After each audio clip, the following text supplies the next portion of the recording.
नमस्कार, मैं दुर्गेंद्र चौहान। 18वीं लोकसभा के पहले सत्र का आज आगाज हो गया। खास बात यह है कि ये नई संसद में पहला सत्र हुआ और सही मायने में कहा जाए कि नई संसद बनने के बाद ये पहला विधि विधान से जो लोकसभा का प्रारंभ हुआ है वो नई संसद में हुआ, तो ये भी बहुत ऐतिहासिक है।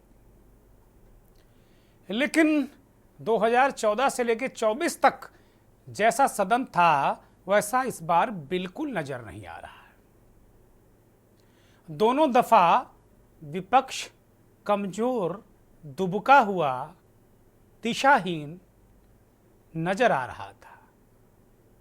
लेकिन इस बार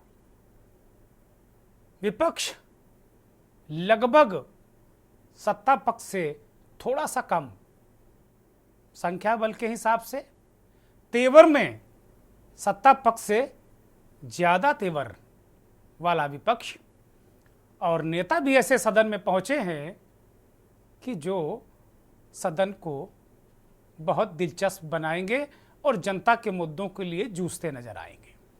तो एक स्वस्थ लोकतंत्र के लिए जो मौजूदा लोकसभा है, ये कह सकते हैं आप बिना किसी लाग लपेट के कि इस देश की जो आत्मा है, जो मुद्दे हैं, वो संसद के जरिए सुरक्षित हैं और साधे भी जाएंगे, क्योंकि इस बार मुद्दों वाली संसद होने वाली है। लेकिन पहले दिन ही जिस तरीके से विपक्षी सांसद हाथों में संविधान की गुटका प्रति लेकर सदन के अंदर गए और उसके बाद प्रधानमंत्री ने एक सदन के बाहर एक प्रेस कॉन्फ्रेंस की, उनके साथ उनकी सरकार के ताकतवर 3 मंत्री मौजूद थे। प्रधानमंत्री ने एक बड़ी महत्वपूर्ण बात कही जो हमेशा कहते हैं कि सरकारें बहुमत से चलती हैं लेकिन देश सहमति से चलता है। बड़ी बेहतरीन बात प्रधानमंत्री जी ने कही, इसमें कोई शक नहीं। लेकिन अगले ही वाक्य में उन्होंने वो तेवर दिखा दिए सरकार का जो कैसा व्यवहार होने वाला है सदन में, सदन के बाहर, वो भी प्रधानमंत्री ने बता दिया कि राहुल गांधी चुनाव के बाद से लगातार ये नैरेटिव सेट कर रहे हैं कि ये बहुत कमजोर सरकार है। नरेंद्र मोदी की इमेज जो है वो फाड़ के रख दी है कांग्रेस पार्टी और विपक्षी गठबंधन ने। नरेंद्र मोदी जो जिस 56 इंच सीने की बात करते हैं उसको 32 में कर दिया है। मानसिक रूप से, मनोवैज्ञानिक रूप से सरकार पर जो विपक्ष हमले करने की कोशिश कर रहा है, पहले दिन ही प्रधानमंत्री ने उन हमलों का मुंहतोड़ ताकतवर जवाब दिया। प्रधानमंत्री ने कहा कि सहमत से देश चलना चाहिए, बहुत अच्छी बात है, हम चलाना चाहते हैं, लेकिन संसद एक गंभीर स्थान है, वहाँ स्लोगनबाजी, हल्की बातें, हल्का व्यवहार ये नहीं होना चाहिए। उन्होंने कहा कि नाटक नौटंकी नहीं चलने दी जाएगी। इसका मतलब कि सरकार नई, तेवर पुराने वही वाले हैं नरेंद्र मोदी के। भले ही ये सरकार एनडीए की हो, अकेले बीजेपी की प्रचंड बहुमत वाली सरकार ना हो, लेकिन ये प्री पोल अलायंस था और प्रधानमंत्री पूरे दमखम के साथ में उसी अंदाज में सरकार चलाने का संकेत दे चुके हैं। यही नहीं, संविधान का जो नैरेटिव विपक्ष ने गढ़ा चुनाव के दरमियान, भारतीय जनता पार्टी और उसके सहयोगियों को नुकसान हुआ और भारतीय जनता पार्टी को सबसे ज्यादा नुकसान हुआ। पार्टी तिलमिलाई है, उसके सर्वोच्च नेता भी तिलमिलाए हैं।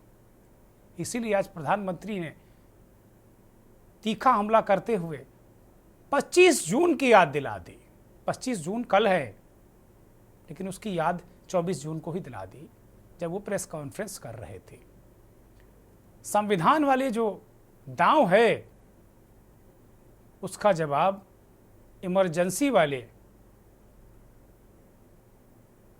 दांव से प्रधानमंत्री ने याद दिलाई और कहा कि 25 जून इस देश का सबसे काला दिन था, वो ऐसा काला दिन कभी नहीं आने देंगे, कभी नहीं आने देंगे, ऐसा प्रधानमंत्री ने कहा है। और प्रधानमंत्री के इस बयान के बाद सीधे सीधे सत्ता पक्ष और विपक्ष में तलवारें खिंच गईं। खड़गे जी ने कहा कि रस्सी जल गई, ऐंठन नहीं गई अभी। बाकी विपक्षी नेताओं ने कहा कि अभी अहंकार बरकरार है। बहुत सारे विपक्षी दल, प्रोटेम स्पीकर, कांग्रेस भी उसमें शामिल, प्रोटेम स्पीकर पर भर्तृहरि महताब की नियुक्ति को लेकर सवाल उठा रहे हैं और इसमें टीएमसी और अन्य सांसदों ने खुलकर संसद परिसर में प्रतिरोध भी किया और विरोध भी किया। वो चाहते थे कि सुरेश जो 8 बार के सांसद हैं उनको प्रोटेम स्पीकर बनाया जाए। तो प्रोटेम स्पीकर जैसे मसले को भी विपक्ष नहीं अपने हाथ से जाने देना चाहते। इसका मतलब ये बानगी है कि संसद जो 3 जुलाई तक चलनी है, उसके बाद आगे का बजट सत्र कैसा होगा, ये बहुत महत्वपूर्ण है। संसद के अंदर जब सांसद शपथ ले रहे थे और प्रधानमंत्री नरेंद्र मोदी जब शपथ लेने के लिए गए तो राहुल गांधी ने अपनी सीट पर बैठकर संविधान की किताब दिखाई। अमित शाह जब गए तब भी विपक्षी सदस्यों ने संविधान की किताब दिखाई और ये हमला करने की कोशिश की परोक्ष रूप से। शिक्षा मंत्री धर्मेंद्र प्रधान की जब शपथ की बारी आई तो नीट नीट नीट नीट कह के, सेम सेम नीट नीट कह के विपक्षी सांसदों ने उन्हें हूट भी किया।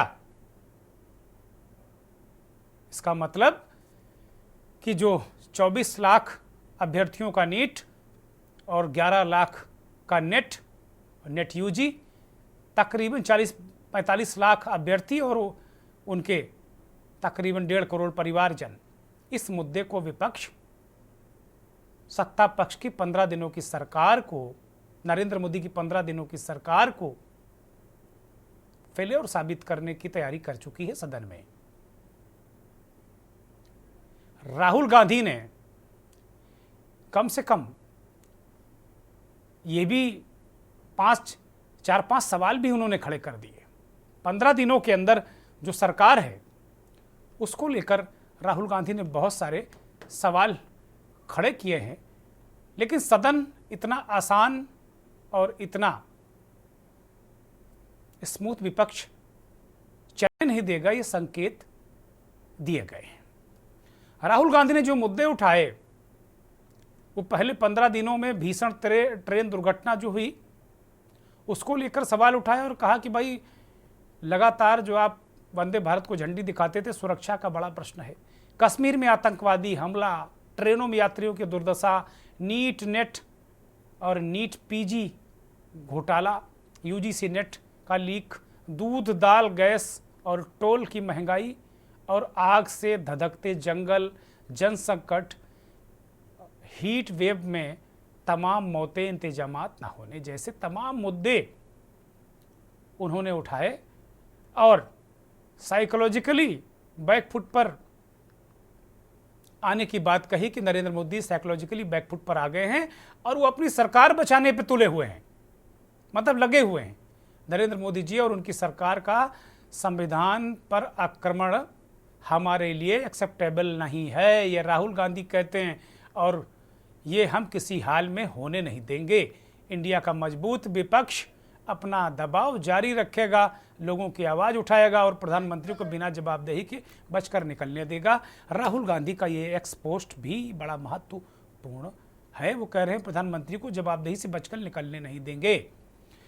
तो मंथन में आज सबसे बड़ा सवाल यही कि हम इसी विषय पर बात करने वाले हैं कि जो 100 दिन का विपक्ष का प्लान था, सत्ता पक्ष का प्लान था, क्या वो अब मुश्किलों भरा होने वाला है?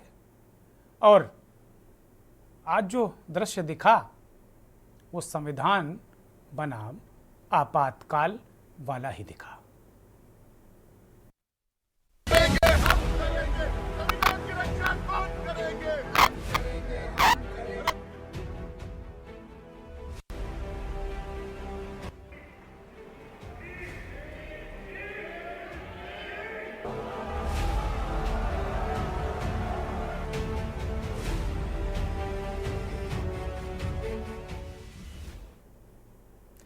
भूमिका आपके समझ में आ गई होगी कि आज पूरे दिन संसद में क्या हुआ और किस किस तरीके से क्या पक्ष और विपक्ष ने कैसे हथियारों का इस्तेमाल किया। भूमिका अब ज़्यादा बताने की आवश्यकता है नहीं, सीधे प्रधानमंत्री को सुनिए क्या उन्होंने कहा है और विपक्ष पर उसके बाद फिर विपक्ष का हमला। कल 25 जून है। जो लोग इस देश के संविधान की गरिमा से समर्पित हैं, जो लोग भारत की लोकतांत्रिक परंपराओं पे निष्ठा रखते हैं, उनके लिए 25 जून न भूलने वाला दिवस है। कल 25 जून को भारत के लोकतंत्र में जो काला धब्बा लगा था, उसके 50 वर्ष हो रहे हैं। भारत की नई पीढ़ी इस बात को कभी नहीं भूलेगी कि भारत के संविधान को पूरी तरह नकार दिया गया था, संविधान के लीरे लीरा उड़ा दिए गए थे, देश को जेल खाना बना दिया गया था, लोकतंत्र को पूरी तरह दबोच दिया गया था। इमरजेंसी के ये 50 साल इस संकल्प के हैं कि हम गौरव के साथ हमारे संविधान की रक्षा करते हुए, भारत के लोकतंत्र लोकतांत्रिक परंपराओं की रक्षा करते हुए देशवासी संकल्प लेंगे कि भारत में फिर कभी कोई ऐसी हिम्मत नहीं करेगा जो 50 साल पहले की गई थी। सदन में सामान्य मानवीय की अपेक्षा रहती है डिबेट की, विजिलेंस की। लोगों को अपेक्षा नहीं है कि नखरे होते रहे, ड्रामा होते रहे, डिस्टर्बेंस होता रहे। लोग सब्सटेंस चाहते हैं, स्लोगन नहीं चाहते। देश को एक अच्छे विपक्ष की आवश्यकता है, जिम्मेवार विपक्ष की आवश्यकता है, और मुझे पक्का विश्वास है कि इस 18वीं लोकसभा में हमारे जो सांसद जीत करके आए हैं, वो सामान्य मानवीय की इन अपेक्षाओं को पूर्ण करने का प्रयास करेंगे। राहुल और अखिलेश यादव ने तीखा हमला किया, उसको भी सुने। जो आक्रमण प्रधानमंत्री जी, अमित शाह जी कॉन्स्टिट्यूशन पर, संविधान पे कर रहे हैं, वो हमारे लिए एक्सेप्टेबल नहीं है, वो हम होने नहीं देंगे। इसीलिए हमने कॉन्स्टिट्यूशन, ओथ लेते हुए हमने कॉन्स्टिट्यूशन पकड़ा था। धन्यवाद। संदेश जाएगा, संदेश हमारा संदेश जा रहा है। हिंदुस्तान के कॉन्स्टिट्यूशन को कोई शक्ति नहीं छू सकती है। धन्यवाद। मैं सबसे पहले देश की जनता का धन्यवाद दूंगा। देश की समझदार जनता ने इस बार लोकतंत्र बचाने के लिए, संविधान बचाने के लिए जो मतदान किया है, सबसे पहले मैं जनता का धन्यवाद और आभार प्रकट करूंगा।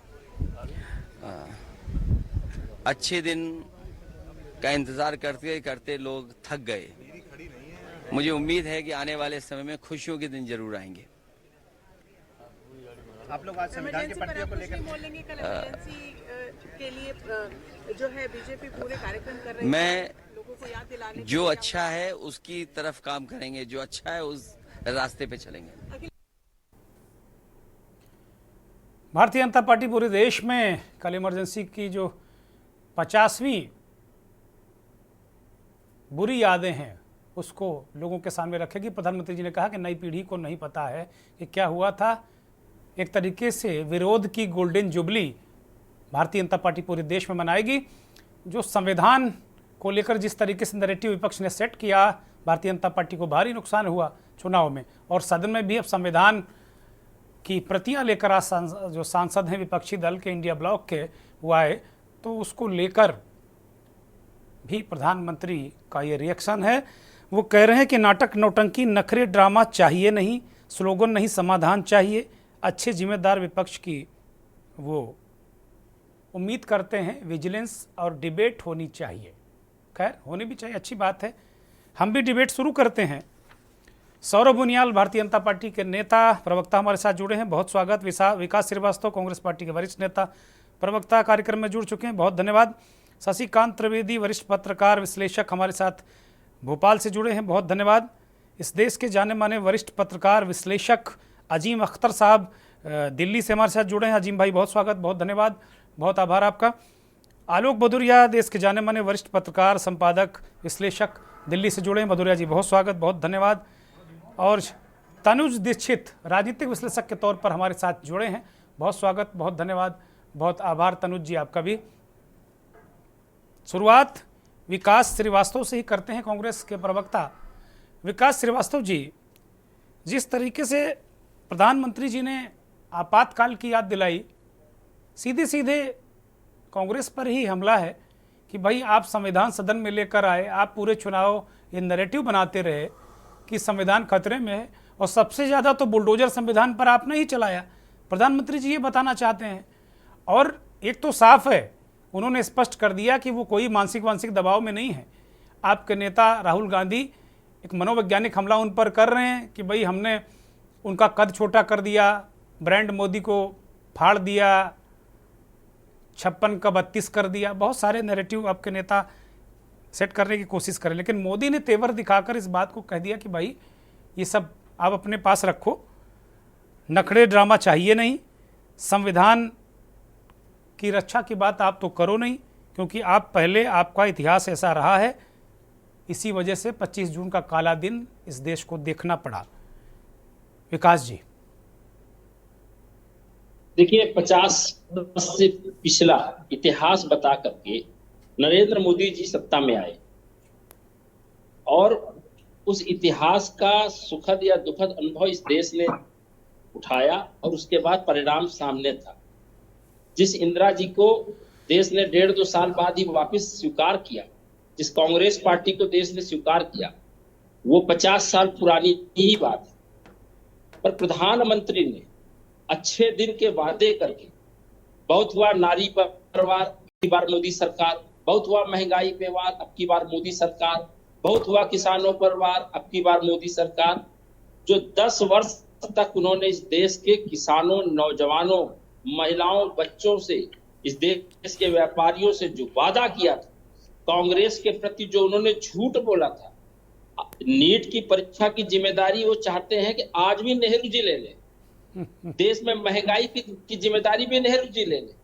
भारत के संविधान में 272 सांसदों से सरकार बनाई जा सकती है। प्रधानमंत्री ने आरएसएस के लोगों को, देश के अपने भाजपा के वर्करों से एक सीख दी कि हमको इस देश को अपने हिसाब से चलाने के लिए जो आपका धर्म, जाति और नफरत का जो एजेंडा है, उस पर इस देश को तभी लाया जा सकता है जब बाबा जी का जो ये संविधान है, बाबा साहब भीमराव अम्बेडकर जी का, इसको जलाकर राख कर दिया जाए। वो तभी राख हो सकता है। उन्होंने षड्यंत्रकारी तरीके से लगातार संसद में अमेंडमेंट पे अमेंडमेंट करते हुए जिस तरह भारत के संविधान की मूल भावनाओं को पूरे 10 वर्षों में छिन्न भिन्न किया, उससे उनका जी नहीं भरा।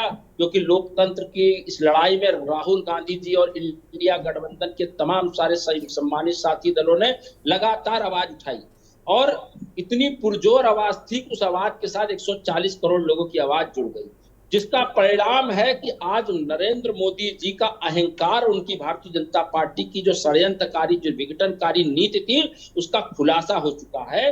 तो आज वो कांग्रेस के खिलाफ ओछी टिप्पणी और विरोध की भाषा बोल रहे हैं। उनको इस देश की जनता से माफी मांगना चाहिए और नरेंद्र मोदी जी की जो नैतिक हार हुई है उसको स्वीकार करना चाहिए। अब तो आरएसएस ने भी उनकी नैतिक हार की वजह और उनके अहंकार को स्थापित कर दिया। अब वो नहीं समझा सकते इस देश के 140 करोड़ लोगों को कि नरेंद्र मोदी इस देश में तानाशाही और अहंकार की पॉलिटिक्स जो कर रहे थे, उसका पटाक्षेप हो चुका है। और ये 18वीं लोकसभा जो है, इसके स्टार्टिंग में ही आज प्रधानमंत्री की जिस तरीके की भाषा थी, जो पद की गरिमा के विपरीत थी, पहले दिन सांसदों का जिस तरह सम्मान और स्वागत होना चाहिए था, बाबा साहब के संविधान की किताब से कितनी नफरत प्रधानमंत्री के वक्तव्यों में दिखाई पड़ रही है। संविधान की किताब उनको चिढ़ा रही है। भारत का संविधान इस देश की करोड़ों लोगों की आत्मा है, वैश्विक स्तर पे भारत का गौरव है। अगर उस किताब को कोई विपक्ष दिखाता है तो उसको नफरत की दृष्टि से, उसको चिढ़न की दृष्टि से जिस तरह प्रधानमंत्री ने देखा और जो वक्तव्य उन्होंने दिया, ये गैर संवैधानिक और बिल्कुल नैतिकता के विपरीत है। जबकि प्रधानमंत्री को अपनी पद क्षमता और अपने नेतृत्व में लड़ाई गई भाजपा की पराजय को स्वीकार करते हुए सबसे पहले अपने पद से और भारतीय जनता पार्टी की जिम्मेदारियों से अपने आप को अलग करना चाहिए और वास्तव में संन्यास लेकर चिंतन मंथन करना चाहिए और आरएसएस के दफ्तर में जाकर चिंतन करना चाहिए। आरएसएस के जो उनके महान नेता हैं उनसे उनके विचारों को पढ़ना सुनना चाहिए। किस तरीके से उन्होंने नफरत व्यक्त किया और उसमें उन्होंने भारत के संविधान को भी जलाने का षड्यंत्र किया। बात प्रधानमंत्री की भाषा धर्म जाति से ओतप्रोत थी। आज वो एक इमरजेंसी के वाकया को याद दिला रहे हैं, उसको इस देश ने समझा बुझा और अपना फैसला उस वक्त की पीढ़ी ने कर दिया। पर आज वो वर्तमान पीढ़ी और आने वाले भारत के भविष्य को अंधकार में डालकर फिर से वो गोल जलेबी छान करके इस देश को गुमराह करने का षड्यंत्र कर रहे हैं, जो विपक्ष किसी भी कीमत पर स्वीकार ना करता है ना इनको करने देगा। ठीक है, मैं इसका जवाब सौरभ उनियाल से ले सकता हूं क्योंकि सौरभ उंगली भी उठा चुके हैं और वो कुछ कहना भी चाहते हैं। सौरभ, बात तो ठीक है, कभी 25 साल हुए, कभी 32 साल हुए, कभी 30 साल हुए, 50 साल हो गए, तो क्या वर्षगांठ मनाते रहोगे आपातकाल की? उसी से काम चलेगा? भाई मौजूदा समय की जो मुद्दे हैं वो संसद में रखने चाहिए। और विकास श्रीवास्तव का आरोप है कि भाई वो संविधान की किताब तो ग्रंथ है, वेद पुराण है, गीता कुरान है, वो क्या उस किताब से क्या दिक्कत हो गई अगर राहुल गांधी ने किताब लहरा दी या इतने सारे सांसद किताब लेकर अंदर चले गए? तो अनम्यूट करिए, अनम्यूट करिए सौरभ उनियाल। सौरभ उनियाल, हम सुन नहीं पा रहे हैं आपको, अनम्यूट करिए। संविधान की किताब की एक गरिमा होती है, उसको हर जगह इस तरह से लहरा लहरा के नहीं चला जा सकता है। वह इस देश के 140 करोड़ लोगों की आस्था का प्रतीक है। आपको इस बात को समझना पड़ेगा। दूसरी बात, अभी कांग्रेस के हमारे मित्र जो श्रीवास्तव जी बोल रहे थे, उन्होंने जिस प्रकार से कम से कम मैं शुक्रिया अदा कर उनका आपके मंच के माध्यम से कर रहा हूं कि कम से कम उन्होंने पहली बार जिंदगी में किसी कांग्रेसी व्यक्ति ने आरएसएस के बारे में कुछ अच्छा बोला। उनको लगता है कि हाँ, कांग्रेस संघ के जो पूर्व में महापुरुष रहे, जिन्होंने इस देश की मिट्टी के लिए, इस देश की आजादी के लिए, इस देश के सामाजिक ढांचे को बचाने के लिए, इस देश की संवैधानिक जब इंस्टीट्यूशन पर कांग्रेस लगातार वार कर रही थी, उस टाइम पर जो आवाजें उठाई, और उस दौरान में आपको ध्यान में होगा महात्मा गांधी जी की हत्या के तुरंत बाद जिस प्रकार से संघ पर असंवैधानिक रूप से प्रतिबंध लगाया गया था, इसी कांग्रेसी सरकार द्वारा, जिसके प्रतिनिधि अभी आपके चैनल पर बैठे हुए हैं, उनको मैं आपको जवाब देना चाहता हूं कि उसी संघ के लोगों ने दोबारा 1962 में जब चीन की लड़ाई हुई, चीन से जब भारत की लड़ाई हुई, तो उस समय पर राष्ट्रीय स्वयंसेवक संघ के स्वयंसेवकों को पुकारा गया था और वो तत्काल रूप से मौजूद मिले। और 1963 में जब गणतंत्र दिवस की परेड हो रही थी, उस गणतंत्र दिवस की परेड में राष्ट्रीय स्वयंसेवक संघ के स्वयंसेवक वहीं पर परेड करने के लिए आए थे। इस बात की फोटोज आज भी आपको गूगल पर मौजूद मिलेंगी। आप पूरी चिट्ठा निकाल लीजिएगा, आपको संघ के अरे भाई बड़ा दिल करके बुलाया भी था इंदिरा जी ने, ये क्यों भूल जाते हो? ये कहना क्यों भूल जाते हो? आज कोई बड़ा दिल करके बुला रहा है विपक्ष को क्या? इंदिरा जी ने बुलाया था परेड में, क्या हो भाई परेड करो, आप अच्छे लोग हो। इंदिरा गांधी ने कहा था आ जाओ। आपको नहीं, इंदिरा गांधी नहीं थी, प्रधानमंत्री नेहरू जी थे, पहली बात। दूसरी बात नहीं, वो तो 62 की बात कर रहे हो, 62 की 1962 में सम्मानित किया गया था, नेहरू जी ने किया था उनको। लगातार भारतीय जनसंघ इस बात को लगातार आवाज उस दौर में उठाता रहा, लेकिन उस दौर के चाहे नेहरू जी हो, इंदिरा गांधी हो, कोई भी हो, उन्होंने बुलाया ना कि आप आइए। मैं आपके मुद्दे पे आ रहा हूं, वापस आ रहा हूं। आपने पूछा कि क्या युवाओं को इमरजेंसी बार बार याद दिलाई जाएगी? हाँ, याद दिलाई जाएगी। याद दिलाई जाएगी कब, किस प्रकार से 25 जून को लोकतंत्र चला गया था, किस प्रकार से इस देश मतलब सदन भूतकाल में चलेगा, वर्तमान में नहीं चलेगा, सदन भूतकाल में ही चलेगा। एक है उसका मुंह दबोचा गया था। अनेकों पत्रकारों को जेल में ठूसा गया था, विपक्ष के सभी नेताओं को जेल में ठूसा गया था। भाई विपक्ष कह रहा है कि 10 साल से आप भी लगाए पड़े हो अघोषित इमरजेंसी, विपक्ष ये भी तो कह रहा है, उस पर एक शब्द नहीं बोलोगे। हाँ, तो बिल्कुल। कितने पत्रकार जेल गए हैं इस देश के? कौन से कार्यालय में ताले लगे हैं? इस देश के कितने पत्रकार जेल गए हैं अभी हाल में? कौन से कार्यालय में ताला लगा? बहुत सारे पत्रकार जेल में गए, तमाम की नौकरियां चली गई। वो क्या था? हेलो, चलिए मैं एक ब्रेक पर जा रहा हूं, एक बड़ा महत्वपूर्ण ब्रेक है, ब्रेक से लौटेंगे तो बाकी चर्चा को आगे बढ़ाएंगे।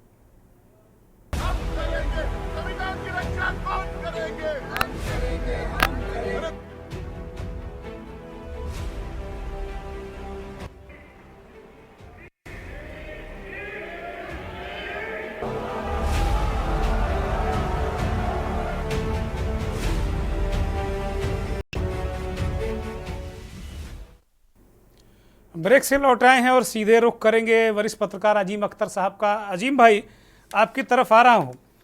संसद का जो आज पूरा दृश्य है, हम लोगों ने देखा उसको, वास्तव में ये जो विपक्ष है उसको क्या आवश्यकता पड़ गई कि भाई वो जो संविधान की किताब लेकर अंदर जाए, और फिर प्रधानमंत्री ने याद दिला दिया कि भाई आप संविधान की किताब लेकर तो आए हो लेकिन अपना इतिहास देख लो। तो क्या आपको लग रहा है कि जो जनता के मुद्दे हैं, तमाम अहम चीज़ें जो संसद की कार्रवाई में होती हैं, क्योंकि संसद को अच्छी तरह चलाने की जिम्मेदारी सरकार की होती है, और प्रधानमंत्री ने खुद भी कहा कि सहमति से देश चलता है और बहुमत से सरकारें चलती हैं। अजीम भाई, आप सही कह रहे हैं। देखिए, ऐसा है, जब आदरणीय मोदी साहब ने नारा दिया था, बड़ा खूबसूरत नारा था, बहुत अच्छा था, सबका साथ, सबका विकास और सबका विश्वास जी। ये एक ऐसा नारा था जो इससे पहले हिंदुस्तान में कहीं नहीं सुना, ना किसी भी पॉलिटिकल उसमें पहले से नहीं गया, नहीं आया। लेकिन with the passage of time अंदाजा ये हुआ कि सिर्फ एक नारा था, प्रैक्टिकल लाइफ में कुछ नहीं हुआ। आपने विश्वास नहीं लिया लोगों का, आपने अपोजिशन पार्टी का विश्वास नहीं लिया, बल्कि हुआ ये कि माजी की पास की गलतियों के हवाले से आपने और एक फर्क पैदा करने की कोशिश की। आज आपने कहा कि जब 50 साल में इमरजेंसी के हवाले से बात की, आज क्या जरूरत है इमरजेंसी के हवाले से बात कर रहे हैं? तो ऐसा ही हुआ जिस तरह संघ के लोग 900 साल पहले मरे हुए बादशाहों, मुस्लिम बादशाहों की गलतियों को पॉइंट आउट करके आप कहते मुसलमानों ने ये किया। इस तरह काम नहीं चलेगा। इस तरह विश्वास ना आप ले सकते, ना सबका विकास हो सकता है। देखिए, बेसिकली ये है कि अपोजिशन मौजूद है, अपोजिशन को कॉन्फिडेंस भी तो दीजिए। आप अपोजिशन को ये सोचकर कि साहब नारे आप लगाएंगे, गाड़ी कैसे कह रहे हैं आप ये? आप उनको विश्वास में ले, अपने उनको उससे बी पोलाइट, बी प्रैक्टिकल, तभी तो बात बनेगी ना। ऐसा नहीं हो रहा है कि यहाँ सिर्फ ये है, अभी इससे पहले जो बात हो रही थी, सरकार किसकी? भाजपा की नहीं, मोदी की सरकार। क्या मतलब है मोदी की सरकार? पंडित नेहरू के जमाने में जब इलेक्शन होते तो हमने कभी ये नहीं सुना कि नेहरू की सरकार, या उसके बाद जो प्राइम मिनिस्टर से उनके हवाले से बात नहीं होती थी। कांग्रेस पार्टी को वोट दीजिए, जनसंघ को वोट दीजिए, पार्टी के नाम से वोट मांगा जाता, लोगों ने वोट दिए। यहाँ पर ये मोदी सरकार, मोदी सरकार, मोदी सरकार, क्या मजाक बना रखा भाई? इस तरह सरकारें रोज चलती है। आपने पार्टी को तो उसमें बैकफुट में खड़ा कर दिया। नहीं, इस बार एनडीए हो गई है अजीम साहब, इस बार कह दिया कि एनडीए सरकार है। मैं समझा नहीं रहा।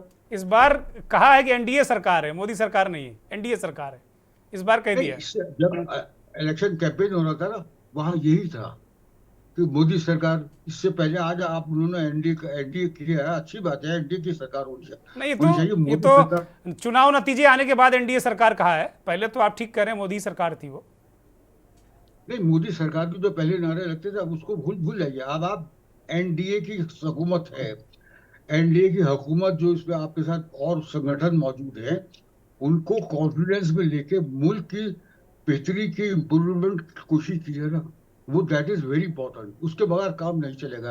आप माइनॉरिटीज का विश्वास लीजिए। देखिए, ऐसा है, मैं आपको बड़ी खुलकर बताता हूँ कि मुसलमानों ने भाजपा से हमेशा डिस्टेंस रखा। कारण क्या है उसका? कि भाजपा की जो पॉलिसीज हैं वो एंटी मुस्लिम पड़ेगी। अब आप देखिए, जरा सी कोई बात हो, लिंचिंग हो रही है साहब, मुसलमान गोश्त खाते हैं। सुप्रीम कोर्ट ने हुकूमत को आदेश दिया कि लिंचिंग के ऊपर एक्ट बनाया जाए। आज तक एक्ट नहीं बना। तब एक्ट नहीं बना, क्यों नहीं बना भाई? एक्ट आप बनाएं, ताकि हम ये नहीं कह रहे कि आप न बनाइए, आप बनाइए। और जो गौ माता का गोश्त बेचता है, खा रहा है, उसको सबसे सख्त सजा दी जाए। क्या वजह है कि ये सजाएं सिर्फ उन्हीं रियासतों में दी जा रही हैं, हो रही हैं जहां पर भाजपा की हुकूमत है। दूसरे मालिक के, हमारे मुल्क के दूसरे हिस्से में तो है जहां पर गोश्त खाया जाता है, वो एक अलग चीज है। लेकिन आप इसको एक मजहबी पहलू से मत बनाइए। मजहब का पहलू आपने जब भी इख्तियार किया, उसे नुकसान हुआ। आज मुसलमान जो है, मैं सही आपको बता रहा हूँ, मुसलमान एज ए कम्युनिटी खुश नहीं है भाजपा के आने से। सब है, हमारे मसाइल सिर्फ गोश्त नहीं है, बेरोजगारी है, गुर्बत है, इफलास है, उसको दूर कीजिए ना। आप लिंचिंग कर रहे हैं। अभी तो जेडीयू के एमपी ने कह दिया कि मैं मुसलमानों का काम नहीं करूंगा क्योंकि उन्होंने मुझे वोट नहीं दिया। ये किसी एमपी के स्टेटस के मुताबिक है?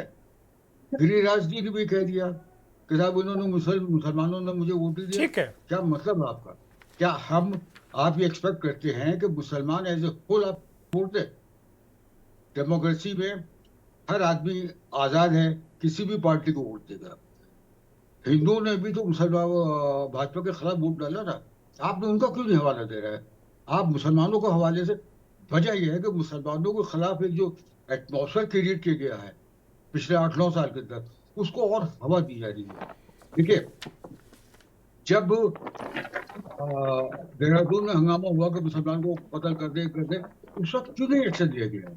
सख्त एक्शन अगर लिया जाता तो सब कुछ बंद दब जाता। लेकिन हमारे मोदी जी ने इसके ऊपर कोई एक्शन नहीं लिया। That is very important. ठीक है अजीब साहब, मैं आता हूँ, लौट कर आता हूँ, आलोक जी को चर्चा में शामिल करता हूँ। आलोक भदौरिया जी, अभी जैसे अजीम अख्तर साहब ने कहा कि भाई सबको विश्वास में लेना पड़ेगा, विपक्ष को विश्वास में लेना पड़ेगा, सहमत से देश चलता है। लेकिन अभी हम जो देख रहे हैं, सरकार का रवैया तो वही वाला है, 14 से 24 वाला। आलोक जी। धन्यवाद दुर्गेश जी। सरकार का रवैया वही नहीं है। सरकार अपना वैसा रवैया दिखाने का प्रयास कर रही है। हकीकत में तो ये है स्थिति। और जहां तक ये लोकतंत्र की बात है और या जो इमरजेंसी की बात है, इसमें आज के पूरे उद्बोधन में 2 शब्द बहुत आपत्तिजनक थे। पहले, इन्होंने इमरजेंसी के 50 साल कर दिए। अभी जहां तक मेरे को जितने जो सामान्य गणित आती है, मैंने कुछ तो पढ़ी थी गणित क्लास में भी, तो 50 साल तो अगले साल होने वाले हैं। सदन में पहला गलत बयानी क्यों? पहला। दूसरा, इन्होंने ये कहा कि नखरे और ड्रामा ना करें। क्या अपनी बात कहना, लोकतांत्रिक तौर पे कहना, अगर आपकी बात नहीं सुनी जाती है, कार्य स्थगन प्रस्ताव आपका मंजूर नहीं होता है, स्पेशल मेंशन में नहीं लिया जाता है, 0 आवर में नहीं लिया जाता है, तो क्या ये सब चुपचाप बैठ करके नारे लगाए विपक्ष वाले भी? मोदी मोदी मोदी मोदी मोदी, हर हर मोदी, घर घर मोदी, बनारस मोदी, अयोध्या मोदी। क्या करें? तो ये जो ड्रामा और ये बात कह रहे हैं, तो मेरे ख्याल से इन्होंने अपना ही भारतीय जनता पार्टी का इतिहास नहीं पढ़ा है या भूल गए हैं। शायद कई बार ऐसा हो जाता है, आदमी भूल जाता है। 2G वाले मामले में क्या भारतीय जनता पार्टी ने संसद चलने दी थी? कोयला घोटाले में चलने दी थी? नहीं चलने दी थी। तो क्या विपक्ष उस समय, भारतीय जनता पार्टी जब विपक्ष में थी, तो क्या ड्रामे कर रही थी, नखरे कर रही थी? क्या वो अलोकतांत्रिक थी? ये हमको एक समझना पड़ेगा। देखिए, लोकतंत्र एक बहुत बड़ी चीज है, ये भारत के डीएनए में है। आप सत्ता पक्ष में आ गए, अगर दूसरा कोई आवाज उठाता है तो वो नखरे कर रहा है, ड्रामा कर रहा है। ये शब्द तो अलग की बात है, ये सोच ही घातक है। ये सोच ऐसा है कि ये लोकतांत्रिक नहीं है, ये जनतांत्रिक नहीं है। ये बहुत महत्वपूर्ण है। अब सवाल यह है कि 50 साल वाली बातों पर मैं उस पर नहीं जाता। अब 50 साल वाली पे बात कर रहे हैं। आज देश के सामने सबसे बड़ी समस्याएं क्या है, हमको उस पर बात करनी चाहिए। और आज जहां तक आप बड़ी समस्याओं में आपने विषय प्रवेश में सारा कर दिया, मैं उसको दोहराऊंगा नहीं, उन पे बात होनी चाहिए। और जो सहमति की बात है, तो मुझे ये लग रहा है कि अब सहमति में क्या है, एक आप याद करिए पिछले सत्र में क्या हुआ था। पिछली जो लोकसभा बनी थी तो उसमें राहुल गांधी का विदेश में भाषण था। विदेश में जिस भाषण में उन्होंने भारत सरकार की आलोचना नहीं की थी, भारतीय जनता पार्टी की और मोदी सरकार की आलोचना नहीं की थी, उसको लेते हुए सत्ता पक्ष ने संसद नहीं चलने दी थी। क्या मोदी साहब को अपना ये पिछले 4 साल पुराना भी ये अपने कथन भारतीय जनता पार्टी का याद नहीं है? ये बड़ी महत्वपूर्ण है। और दूसरे, सदन की गरिमा, संविधान बहुत महत्वपूर्ण होता है। अभी जैसे एक अख्तर साहब है, अख्तर साहब की मैं एक बात से इत्तेफाक बिल्कुल नहीं रखता, ये खान पान को लेकर कोई नहीं तय कर सकता। ये लोगों का निजी है, निजी स्वतंत्रता, जो भी खाएंगे जो भी पिएंगे अपना वो एक अलग है। इसको लेते हुए आप कोई कानून नहीं बना सकते। बिल्कुल गलत नहीं, बिल्कुल गलत है, क्योंकि भारत बहुत विविधताओं का देश है। आप जिस चीज पे यहाँ बैन लगाना चाहेंगे वो गोवा में चलती, जिस चीज पे आप यहाँ बैन लगाना चाहते हैं वो नॉर्थ ईस्ट में चलती है। तो इसलिए भारत विविधताओं का देश है। खान पान में आप नहीं लगाना है, खान पान में बैन लगाने के लिए आपको सत्ता नहीं सौंपी गई है। अब सबसे महत्वपूर्ण चीज, आप इमरजेंसी की बात करते हैं, क्या ये भूल जाते हैं कि इस देश में पहली बार सुप्रीम कोर्ट के 4 जजों ने प्रेस कॉन्फ्रेंस की थी। किस लिए की थी भाई? ये भी तो सोचने वाली बात है। पहली बार भारत में हुई थी, सुप्रीम कोर्ट के 4 जस्टिस, सामान्य बात नहीं थी, ये हुई थी। तो क्या भारत उस समय ये 10 सालों में बहुत ज्यादा लोकतांत्रिक था, इसलिए वो प्रेस कॉन्फ्रेंस करने आए थे? दूसरा, दिल्ली सरकार के पास जो सारे अधिकार थे, आपने कानून बदलकर आपने वो सारे के सारे अधिकार एलजी को दे दिए। क्यों दे दिए भाई? क्या ये लोकतांत्रिक था? ऐसे बहुत सारे मुद्दे हैं। आप किसान कानून को भी इसी श्रेणी में ला सकते हैं। इतना बड़ा देश की पूरी आबादी कृषि के सेक्टर के ऊपर जुड़ी हुई है, मैंने आधारित है, कृषि सेक्टर से जुड़ी हुई है। उसके बावजूद आप किसान कानून लाते हैं और कितनी देर चर्चा करते हैं? तीसरा सबसे महत्वपूर्ण चीज जो उसके बाद मैं खत्म करूंगा, कभी भी कानूनों को बनाने से पहले लोकसभा का, राज्यसभा का एक प्रवर समितियों को सौंपा जाता है। आपने कितनी बार ये स्टैंडिंग कमेटी को कोई अपने कानून विधेयक भेजे? ये सबसे महत्वपूर्ण चीज है। अगर आप विचार चाहते हैं, चर्चा चाहते हैं, तो किसी चर्चा के बाद ही तो कोई कानून बनेगा। तो ऐसे जिद में तो कोई कानून बनता नहीं है। और अभी देखिए, मेरे ख्याल से मैं एक लाइन और बोलूंगा, उसके बाद मैं जाऊंगा। ईसी का दिल्ली सरकार को मैंने बता ही दिया, ईसी में किस तरीके से नियुक्तियां हुई, किस तरीके से इन्होंने बदलाव किया, कि कितना लोकतांत्रिक होगा कि अगर आपका प्रधानमंत्री और उसका कैबिनेट है वो ईसी को चुनेगा, तो चुनाव आयुक्तों को चुनेगा, और केवल एक विपक्ष का नेता होगा, तो यानी 2-1। तो 2-1 से आपका क्या समझ रहे हैं? क्या ये लोकतांत्रिक है पूरे तरीके से? क्या सुप्रीम कोर्ट के चीफ जस्टिस को हटाया जाना बहुत जरूरी था? क्या ये कितना लोकतांत्रिक है? क्या आप उम्मीद करते हैं कि कैबिनेट मिनिस्टर आपके प्रधानमंत्री के खिलाफ जाएगा? तो ये बहुत सारी चीजें हैं, इस पर अब इतना ना जाता है। मैं सिर्फ एक बात और कहूंगा, महत्वपूर्ण चीज ये है कि सहमति बनाने की सरकार की जिम्मेदारी है, सदन की सरकार की जिम्मेदारी है, और कानूनों को प्रवर समितियों को सौंपा जाना चाहिए, ताकि बहुत एक निष्पक्ष और ठोस तरीके से किसी भी कानून को आप संसद के अंदर। ठीक है आलोक जी, जो साथी इनका माइक खुला वो बंद कर लें, और जिनसे हम बात कर रहे हैं वही माइक अपना ओपन करें। शशिकांत त्रिवेदी वरिष्ठ पत्रकार हमारे साथ जुड़े हैं। शशिकांत जी, आपके पास आ रहा हूं। शशिकांत जी, जिस तरीके से विपक्ष ने तेवर दिखाए, वो एक ये तो तय है कि वो 14 से 24 वाला विपक्ष नहीं है, हताश निराश वो विपक्ष नहीं है। आज विपक्ष एक अलग तरीके से दिख रहा था। हम देख रहे थे कि सोनिया गांधी भी बहुत दिनों के बाद हाथ में किताब लेके नारे लगाते प्रदर्शन करते नजर आई। तो जाहिर सी बात है वो तेवर तो बिल्कुल अलग दिख रहा है। लेकिन जो सरकार का रुख है, प्रधानमंत्री जी ने जिन बातों को इंगित किया, उसको लेकर क्या लग रहा है कि संसद सहमत से चल पाएगी क्या? नहीं, संसद में जो बिजनेस होता है ना, वो सरकार बताती है, चाहे वो राज्य का विधानसभा हो या लोकसभा हो। तो बिजनेस क्या है और वो इम्पोर्टेंस उसकी कितनी है। तो अभी सामने है बजट, फुल बजट आना है, which is very important for this new, इस सरकार के लिए बहुत ही इंपॉर्टेंट है। और उससे उसकी दिशा और दशा तय होगी कि वो क्या करने वाली है सरकार। तो उसमें हंगामा और लाइट हेडेडनेस और ये सब चलेगा, तो सत्ता ये करेगी कि वो किसी भी तरह से कहीं उसमें वो, क्योंकि जो बजट होता है ना वो अपने आप में एक अविश्वास प्रस्ताव होता है, बहुत क्रूशल होता है वो हर राज्य के लिए। जैसे शायद बहुत लोगों को ये बात नहीं मालूम होगी कि जब ये मध्य प्रदेश में कमलनाथ सरकार गिरी थी और जब शिवराज सरकार आई थी तो अंदर बहुत बड़ा संकट था, और इसलिए उन्होंने ऑर्डिनेंस से बजट लाए। और ऑर्डिनेंस से बजट आ ही नहीं सकता है क्योंकि कॉन्स्टिट्यूशन में उसका प्रोविजन है। अगर आपको ऐसी इमरजेंसी है तो लोकसभा को भेजिए, वो करेगी, लेकिन ऑर्डिनेंस से आप बजट ला नहीं सकते हैं। मतलब ये था कि बजट बहुत बड़ा खतरा होता है, वो अविश्वास प्रस्ताव होता है, उसमें वोटिंग हो सकती है, सरकार गिर सकती है। तो सरकार के सामने इस समय बहुत बड़ा संकट है कि बजट पास हो जाए कैसे भी करके, फाइनेंस बिल पास हो जाए, तभी सरकारें आगे बढ़ती हैं, क्योंकि बिना अर्थ के कुछ होता नहीं है, उसकी दिशा और दशा उसी से तय होती है। पहली बात। दूसरी बात, जो बातचीत हो रही है कि हंगामा ना करें, ये ना करें, मतलब ये है कि हंगामा होगा, आपको तो फेस करना पड़ेगा। तीसरी बात है इमरजेंसी की, वो इसलिए कहना पड़ा कि अभी पेपर लीक है। इमरजेंसी में पेपर लीक तो होता नहीं था, जैसा हमें बताया गया है हमारे बुजुर्गों ने।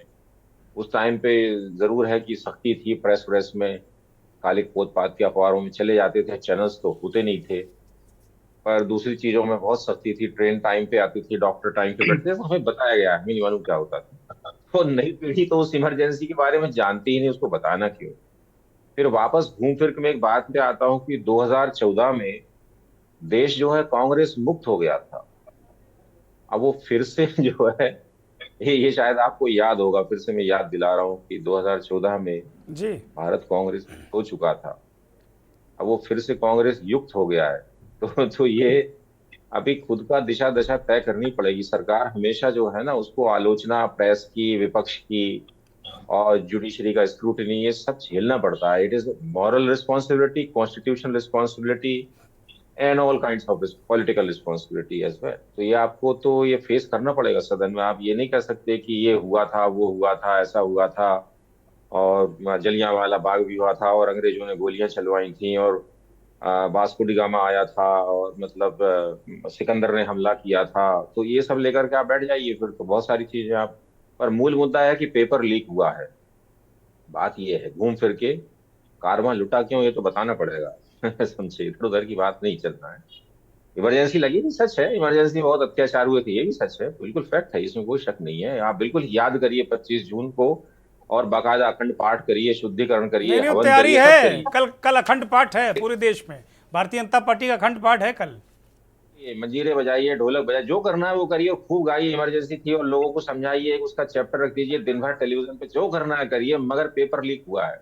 तो ये बात, बजट आना है, देश कैसे चलेगा ये बताना पड़ेगा। घर का मुखिया पैसे कमा के कितने ला रहा है ये बताना पड़ेगा। वो कहे कि मैं यहाँ गया था, वहां गया था, ऐसा किया, वैसा गया, बच्चे पूछ रहे हैं खाना कहाँ है, वो किधर है, वो तो बताना पड़ेगा आपको। आप ये इस चीज से कैसे मुंह मोड़ेंगे, तो फेस करना पड़ेगा, because you are in the driving seat.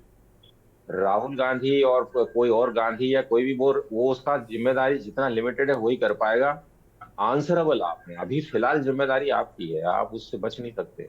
ये मतलब हमारा संविधान यही कहता है, जो सीट पर बैठा है उसे बताना पड़ेगा कि प्लेन को टेक ऑफ कैसे कराना है, कैसे उड़ना है, कौन सा स्विच कब दबेगा, कैसे दबेगा, क्या करना है। जरा गड़बड़ किए तो क्रैश हो जाएगा। ठीक बात है, ठीक बात।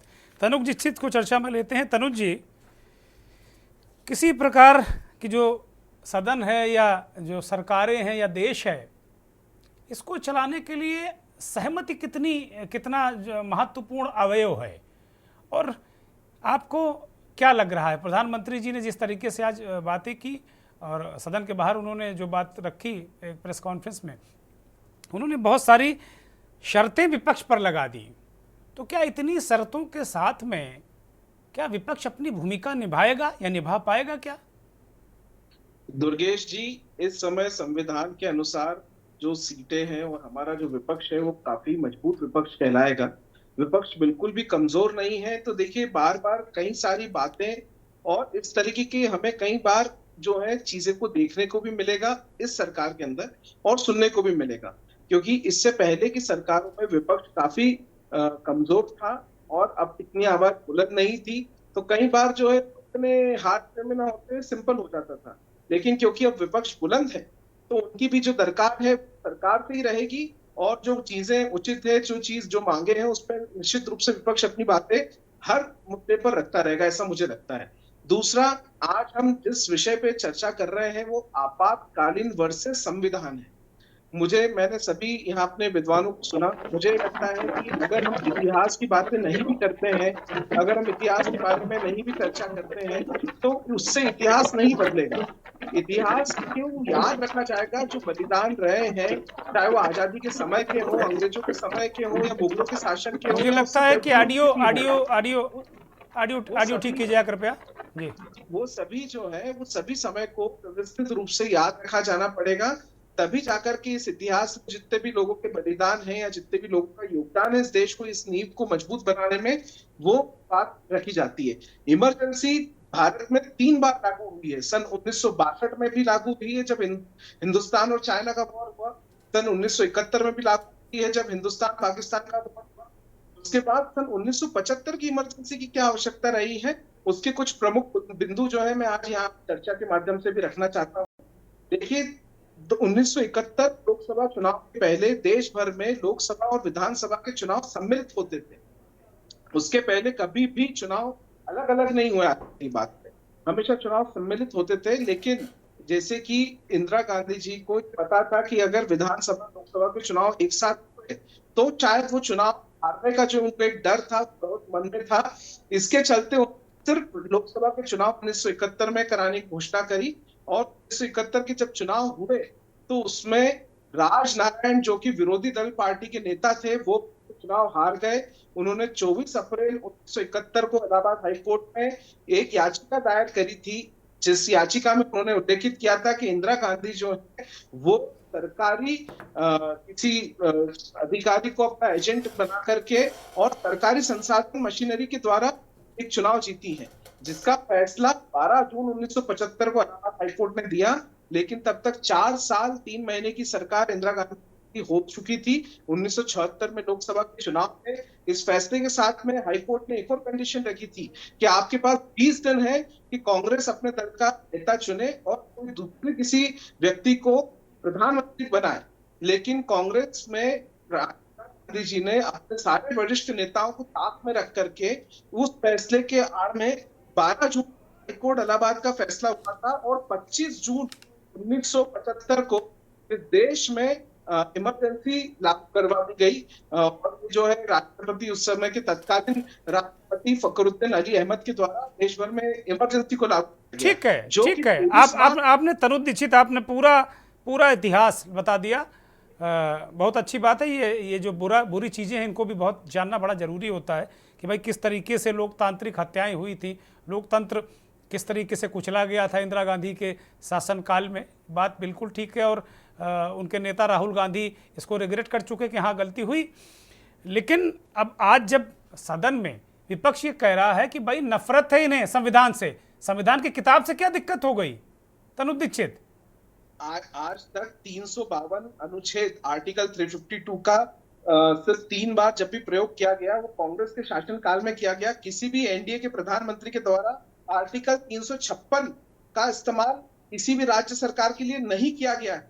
दुर्गेन जी, मैं आपको इस पे बहुत विशेष रूप से ध्यान इसलिए आकर्षित कर रहा हूँ, इससे पहले किसी भी सरकार को अस्थिर करने का, कोई राज्य सरकार को अस्थिर करने का किसी भी केंद्र सरकार ने कभी कोई प्रयास नहीं किया है। निश्चित रूप से जब कॉन्स्टिट्यूशन ऑफ इंडिया की बात आती है तो इंडियन कॉन्स्टिट्यूशन से स्ट्रॉन्ग हम इस देश में कुछ भी नहीं मानते हैं। हम उसको ताक में नहीं रख सकते हैं और उसका आदर, सत्कार, सम्मान हमेशा यथावत सभी के बीच में बना रहेगा। ठीक है, विकास को ले लेते हैं। विकास ये कह रहे हैं कि भाई सबसे ज्यादा तो आप ही ने सरकारें गिराई, छीना लोकतंत्र, और अब आज संविधान की बात। विकास जी अनम्यूट करिए, हम सुन नहीं पा रहे हैं आपको।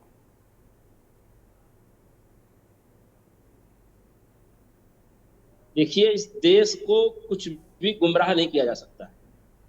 इन 10 वर्षों में मणिपुर हो, कर्नाटक की सरकार रही हो, मध्य प्रदेश की सरकार रही हो, उत्तराखंड की सरकार रही हो, महाराष्ट्र की सरकार रही हो, दिल्ली में लगातार विधायकों को तोड़ना, खरीदना, विधायकों से इस्तीफा दिला करके सदन का संख्या, उसका स्वरूप कम करना और सरकार बनाना, राज्यपाल तक को पता नहीं है और सरकार महाराष्ट्र में बन के चीफ मिनिस्टर बन जाता है। कौन शपथ दिलाता है? 10 वर्षों में जो नंगा खेल खेला गया, 110 सांसदों की मेंबरशिप खत्म कर दी जाती है और हमारे काबिल मित्र डिबेट में वकील होने वाला ड्रेस पहनकर प्रूफ कर रहे हैं कि हम कानून के जानकार हैं। अच्छी बात है। अगर वो हैं वकील भी हैं, मान लो वकील है, प्रैक्टिसिंग एडवोकेट हूँ सुप्रीम कोर्ट ऑफ इंडिया में। पर ये अदालत नहीं है। नहीं, अगर आप मेरे ड्रेस के ऊपर टिप्पणी करते हैं विकास जी, तो इसके लिए मैं अलग से आपको एक नोटिस जो है ज्ञापित कर सकता हूँ, जिसका जवाब आपको कानूनी नोटिस के माध्यम से देना रहेगा। आप मेरे ड्रेस पे टिप्पणी ना करें जी। माननीय सुन जी, पर आप ड्रेस पे टिप्पणी ना करें बिल्कुल भी। आपसे ये कह रहा हूँ, आप मेरी बात सुनिए, आप मेरे कपड़ों पर टिप्पणी नहीं कर सकते। तनु दीक्षित सुनिए वो क्या कह रहे हैं, सुन लीजिए। प्रधानमंत्री ने कपड़ों पर टिप्पणी करना शुरू किया है। ये संस्कार प्रधानमंत्री के हैं, पहनावे से पहचान देखिए, हमें तो मालूम भी नहीं कि आप वकील हैं। अगर आप वकील हैं तो हम तो अधिवक्ताओं का सम्मान करते हैं। अधिवक्ता और कानून की तो किताब लेकर हम खड़े हुए हैं। कंफ्यूजन तनु दीक्षित, उन्हें कंफ्यूजन ये है कि आप राजनीतिक विश्लेषक के तौर पर हमारे साथ बैठे हैं, वकील के तौर पर नहीं। डिबेट को जी लगातार डिबेट को विषयांतर करने का काम किया दोनों प्रवक्ता ने, दोनों ने बीजेपी का पक्ष रखा, क्योंकि ये संस्कार आज के युवाओं को अगर देने का काम किया है वो प्रधानमंत्री ने दिया। प्रधानमंत्री ने कहा है जब विषय परक बात हो, मुद्दा परक बात हो, तो आप विषयांतर करिए और डिस्ट्रैक्ट करिए देश के 140 करोड़ लोगों को। तो दोनों का एक उंगली उठाए खड़े हुए हैं, दूसरे अधिवक्ता से लड़ाने लगे कांग्रेस को, जबकि कांग्रेस ही अधिवक्ता और भारत के संविधान और बाबा साहब के संविधान के लिए लड़ रही है। सच्चाई सामने आ चुकी है। देश को गुमराह करना बंद करो। अरे धैर्य रखो भाई, थोड़ा सा धैर्य रखो। सौरभ उनियाल धैर्य रखो, सौरभ उनियाल धैर्य रखिए, बिल्कुल क्रॉस मत करिए। बोलिए विकास जी, बोलिए। देखिए, संविधान का सम्मान कांग्रेस ने कितना किया है इस देश की जनता को पता है। जहां दुरुपयोग हुआ या जहां पर इस देश ने स्वीकार नहीं किया, कांग्रेस इसीलिए आज विपक्ष में है। और 10 वर्षों से हम बाबा साहब के संविधान की रक्षा के लिए लड़ रहे हैं, अधिवक्ताओं की लड़ाई लड़ रहे हैं। हमारे साथ प्रदीप सिंह साहब हैं, अधिवक्ताओं के नेता हैं, सेंट्रल बार में प्रवक्ता हैं, लगातार अधिवक्ताओं की लड़ाई लड़ रहे हैं। कांग्रेस पार्टी के अंदर सैकड़ों अधिवक्ता नेता और वकील हैं जिन्होंने लखनऊ में, उत्तर प्रदेश में अधिवक्ताओं की आवाज को बुलंद कर रखा है। जितना सम्मान कांग्रेस संविधान और अधिवक्ताओं का करती है, अगर हमारे अधिवक्ता साथी की भावनाओं को अगर कोई कष्ट हुआ तो उसके लिए हमें खेद है। पर हमारा मानना यह है कि आप अधिवक्ता है इसलिए विद्वान है, ये बात से देश नहीं चलेगा। झूठ को कोई भी व्यक्ति कोई भी ड्रेस पहन के बोलेगा, वो झूठ नहीं स्वीकार किया जाएगा। कांग्रेस पार्टी ने कहा किस सरकार को, एक बात बताइए, संविधान के दायरे में रहते हुए इमरजेंसी के फैक्ट बताए जो 1975 में इमरजेंसी लगी, सिर्फ उसके फैक्ट्स के बारे में मैंने जानकारी दी। इसमें ठीक है। अब मेरे पास वक्त नहीं, मैं सौरभ को लूंगा। विकास जी मैं रोक रहा हूँ आपको। सौरभ उनियाल, एक 20 सेकंड का वक्त है मेरे पास, रिएक्ट करिए सौरभ उनियाल। ठीक है, तनु दीक्षित रोक रहा हूँ आपको। विकास जी ड्रॉबैक में आता है, उसको हमने स्वीकार ठीक है विकास जी, अलग से चर्चा कर लेंगे, इसमें अलग से चर्चा कर लेंगे। सौरभ उनियाल 20 सेकंड रिएक्ट करिए। सौरभ उनियाल जल्दी से। देखिए दुगेंद्र जी, आपको मैं ध्यान दिला देता हूं, अधिवक्ता महोदय ने जो अभी एक बात कही है उसमें मैं आपको और प्रकाश डालते हुए कांग्रेस के हमारे मित्र को एक बात ध्यान दिला रहा हूं। दिल्ली के पहले मुख्यमंत्री चौधरी ब्रह्म प्रकाश यादव जी को, जो कि कांग्रेस के ही मुख्यमंत्री थे, उनको हटाने का काम इन्हीं के ही पूर्व प्रधानमंत्री जवाहरलाल नेहरू जी ने किया था, जो कि कांग्रेस के ही थे। उनको बर्खास्त करने का काम। सौरभ, पूरा चुनाव नेहरू पर लड़े, हमको लगता है अगले 10 साल भी नेहरू पर ही रहोगे आप। और जो मॉडर्न आओ ना, संसद की बात करो ना। इतिहास में डिबेट नहीं कर रहे हैं हम, संसद की बात करो। कैसे चलेगी संसद कैसे चलेगी, देश का काम कैसे होगा, ये बताओ भाई। चेहरा है, यही हमको दिखाना था, यही इनका चाल चरित्र चेहरा है। ये नहीं चाहते कि असली मुद्दों की बातें आए। ये नहीं नेहरू जी का नाम लाइए, विनोबा भावे जी का नाम लाइए, ठीक है आलोक जी ठीक है। आलोक जी, मुझे लगता है जैसे डिबेट में हालात बने हैं इसी तरीके के हालात संसद में बनते दिख रहे हैं। आलोक जी, दोनों कांग्रेस पार्टी और भारतीय जनता पार्टी के नेता शांत हो जाएं, कृपया शांत हो जाएं। विकास जी और सौरभ उनियाल। आलोक जी की आत्मा रोती होगी आपको देख करके। उन्हीं कम्युनिस्टों के साथ आपने गठबंधन किया है। अरे गठबंधन पे बात नहीं करने के लिए आए हैं भाई, आज बहुत सारे लोगों के साथ आपने भी गठबंधन करके सरकार चलाई है। सौरभ उनियाल जी बोलिए। आलोक जी बोलिए, एक छोटी सी टिप्पणी मैं चाहता हूं आपको।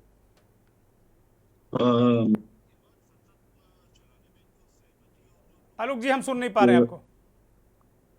संसद चलाने में अपने को इनको एक लोकतांत्रिक और एक वो सहमति वाली भावना प्रदर्शित करनी ही पड़ेगी, क्योंकि सरकार के सामने दो तीन एक जो प्रमुख जो मुद्दे इस बार जो आने वाले हैं, एक तो वो डिजिटल आईटी वाले आने वाले हैं, और दूसरा दुनिया का सबसे बड़ा जो मुद्दा होता है इंश्योरेंस सेक्टर।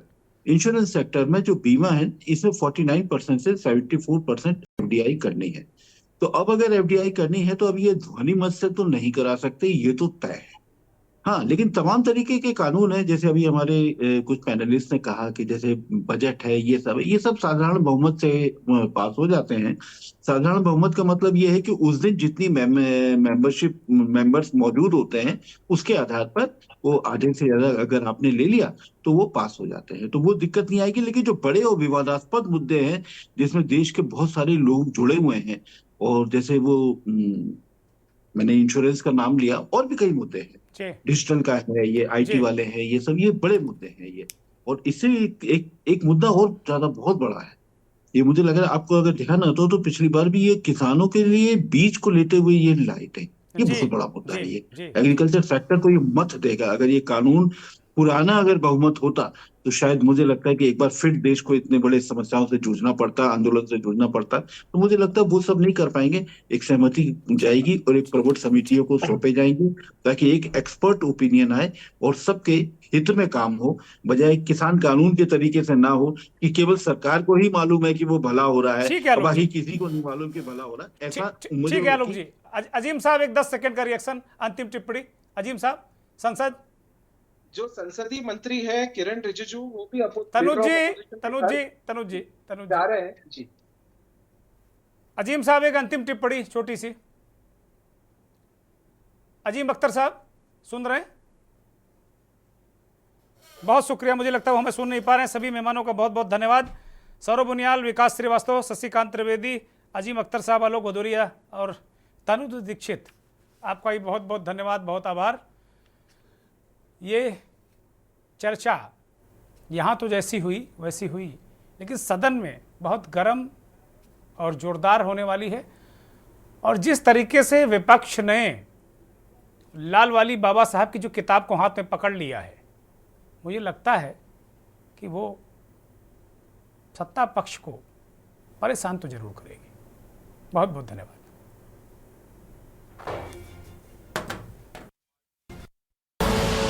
आप देख रहे हैं के न्यूज़, खबरों का सारथी।